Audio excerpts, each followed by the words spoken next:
What's going on, Weekend Hangover Nation? I'm your boy Surf, and I'm back with another Undrafted cast. Today we're going to talk about the Tennessee Titans and their Undrafted haul. I'm going to start out with a kid from North Carolina by the name of Anthony Ratliff Williams. He's 6'1", 205 pounds, and his 2018 stats read as follows. 42 catches, 689 yards, and 3 touchdowns. He came to North Carolina as a dual-threat quarterback. He made the positional switch to receiver after his freshman year, and he took over responsibilities as a primary kick returner after his sophomore year, or during his sophomore year. And in 2017, he put up 895 yards returning the football, and he put up 600 in 2018. That's a ton of yards as a kick returner. Now, I'm okay with it because he did take 2 back to the house, but oh man, you don't want your returner putting up those type of yards just because that means your defense is like trash, which it certainly was in Chapel Hill for the last few years. Ratliff Williams was a playmaker with the ball in his hands, and during his time at Chapel Hill, he was the primary ball handler in the Wildcat. He's very dangerous in open field, and in 2017, he had a game where he returned a kick for a touchdown, threw for a TD, and caught a TD. I was going to make a corny line like, that's a triple threat, but I'm just going to say that's a hell of a game. Okay, back to Ratliff as a receiver. He's got breakaway speed on go routes, and he has almost a second burst that allows him to create separation, which is much coveted in the NFL.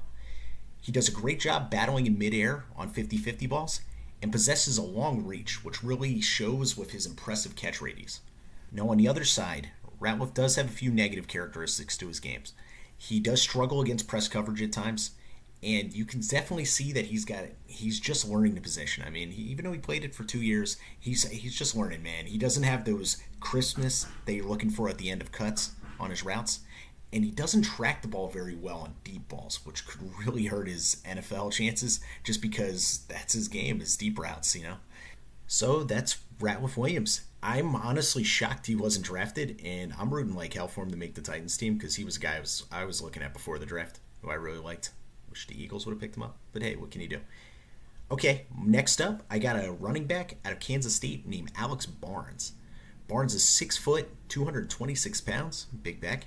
He ran a 4.59 40 at the combine, and he put up an impressive 34 reps on the bench. In 2018, he had 256 carries, 1,355 rushing yards, 12 touchdowns, and 20 receptions to go along with 194 receiving yards. He was one of the all-time high school players coming out of the state of Kansas, and he was a big get by Kansas State. I would describe Barnes' running style as patience meets power. He does a good job of following his blocks, and then he does a fantastic job of running through defenders to finish runs and get a couple extra yards.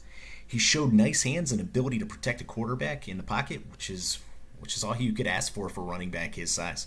Now, a couple negatives to his game are he runs a little bit straight, especially when he's at the line of scrimmage, which you want to get a little low, man. You're going to get your head taken off in the NFL. And he isn't that dynamic with the ball in his hands due to restrictive hip movement, which hurts his suddenness and burst quickness and that short area quickness that, I coveted if you listen to my Undrafted series. Okay, guys, this is another Weekend Hangover cast. I'm your boy Surf, and give us a like, subscribe, all that good stuff, man. We'll be back with more content. Catch you later.